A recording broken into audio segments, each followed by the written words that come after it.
Korean Tai Otoshi. There are many different variations.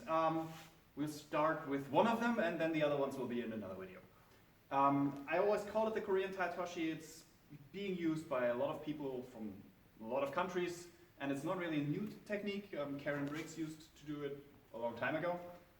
But the Koreans are the ones who use it the most, so that's why I call it Korean Tai Otoshi. First idea is it's a Drop Tai Otoshi. There are several variations you can do. The first one, and this is the most common one I'm going to show you today, is I go down on the outside knee and the other leg goes straight across. The easiest grip you can do for that is with the hand on the back and the other hand here. It's easiest to do when I'm right-handed and he's left-handed, because then I have a very, very short distance to turn in. Tai Otoshi is generally better against other side opponents. So from here, I essentially jump in. I don't do a lot of steps as I would do for a standing Tai Otoshi. Instead, from here, I'm doing one jump, pull him forward, and go down.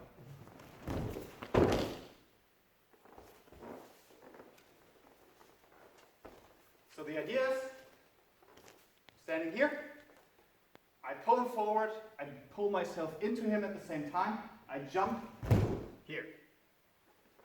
You can either, you have different ideas, you can keep your toes like this, you can stretch them out, you can stay up, you can go down on that leg, doesn't really matter.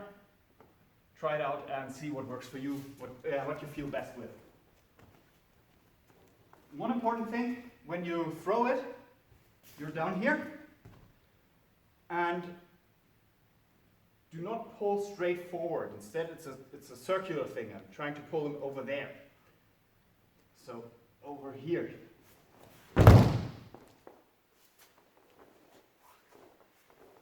If you try to pull him straight forward, it almost always doesn't work, because you're not, with a standing Tai Otoshi, you're blocking his leg far higher up, and it's much more difficult for him to step over.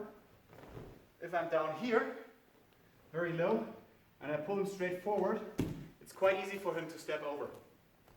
So instead what I'm doing is, I'm pulling him onto me, and then over to the side. So from here, that's why the grip in the back makes it easier. I don't pull forward, I pull him into me and to the side.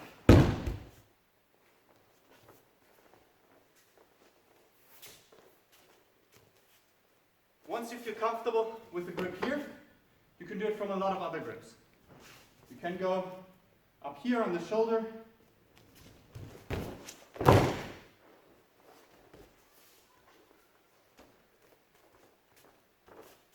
You can do it from a classic lapel sleeve grip.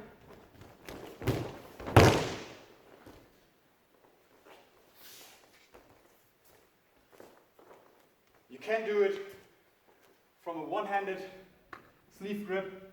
Just pull in, put the second hand into the crook of his arm, here.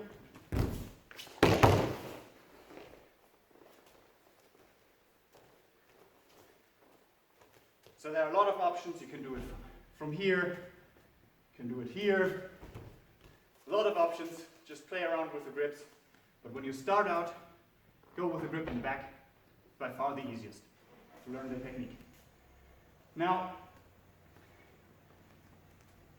when he blocks or tries to block, it becomes easier to throw him if I start to push up against him. So if I go in, I'm here, starting to pull him in, I want to throw him and he's blocking. And he's blocking, I can't get him over. I plant my foot strong on the ground, and I come up again. More. So I'm in. Here. Try to throw him. I pull him into me. And he's blocking. I twist out my foot. Here. And then I can push into my other leg and get up again. So I'm pulling him in. I get up. And I can throw him. So that's the basic idea. of the easiest form of the Drop Tai Otoshi, and more will come later. Have fun! And here we have the first competition example. This one is from me. I'm in blue. We're fighting opposite side. That is always a positive for Tai Otoshi, I feel. It's far easier to do when you're standing opposite side. We have a grip right here, so my left arm and his right arm have gripped up. And on this side, we're kind of fencing against each other. We don't really want to give the other guy a grip. So we walk around a little bit. And now he lets go of my hand, goes over and tries to get a grip over my shoulder. I use my head to keep a little bit of space, so I put my head against his shoulder, his chest here, push him away a bit to keep him on distance, making it more difficult for him to attack me. At the same time, I go around his back and grab his gi right above his belt. You can also take the belt, but then you have to attack faster. The next thing I do in preparation is I just pull down. I give him just an impulse down with both my arm on his arm, on his elbow, the arm on the back, and I pull down with a little bit of the weight of my upper body as well. So there's the movement down. And from there, I jump into the Tai Otoshi. Now what you can see here is there's quite a bit of distance between the two of us. That's perfectly fine. Doesn't matter. The important thing is that you have a good control over him and pull strongly on him and circle him around you. The distance here is normal. That's perfectly fine. So he goes over.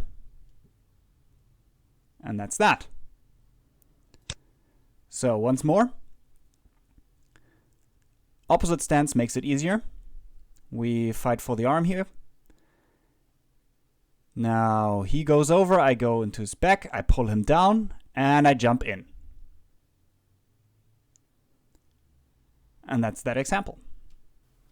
The second example, again from me, I'm in white.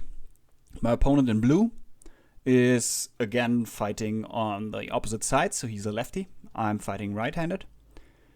And it starts off again with a little bit of grip fighting. He's trying to free his arm, I'm not letting him. And I have a lapel grip this time. The problem right now is he's standing squarely in front of me. I want this foot back, this foot forward. So what I do is I come up again, try to attack his leg, the one that I want back, and I bring my body weight over here. So I'm closer to that leg. He feels that, and he puts the leg back, tries to go to the other side. Now what I did here is I slipped my elbow up over his elbow, because the force I need from this arm is mainly down, and it's easier to do that when I'm over his arm, not under it. So I slipped that up, push him down a bit, and I'm jumping in. As you can see, I'm in the air with both feet. I mean, you can't see that foot, but it's as high as this one. They're both in the air. I jump in all the way, and again, you can see there's a lot of space between me and him. That doesn't really matter. I force mainly, this arm goes mainly down, and the arm that I have on his sleeve pulls over. So lapel pushes him down, sleeve goes down and over to the side. You can very nicely see here his attempt to make a step forward to not fall, but that is blocked by my leg over here. And now he falls over. As soon as I feel him fall, I bring my upper body up again and follow into the throw. And of course, always follow up with a Niwaza. So once again, right-sided with left-sided. I try to force his leg back so that he's standing in a better position, so I don't have to turn that much. Now look at this elbow. I slip it up. Now, feel good, jump in, and there's the throw. And here we have the final example. Wang in Korea in blue. He is fighting right-handed. His right hand is on the lapel here. His opponent is left-handed, so left hand on the lapel and left foot forward. It starts right off with Wang pulling down. There's the pull down. He gets a reaction, and now he just jumps in.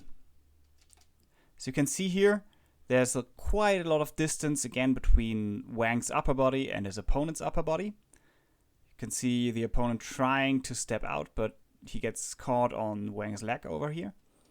And the distance doesn't matter, he can just pull him over. There's the pull and the throw. Same thing from a different angle. There's the pull down. Then he jumps in. There you can see the attempted step over, and Wang doesn't put his foot down on the mat. He has it a little bit up in the air. Upper body is quite far away. And there's the pull through. Once more. Pull down, jump in, and there it is. It's actually quite a simple and easy throw to do. So have fun with that.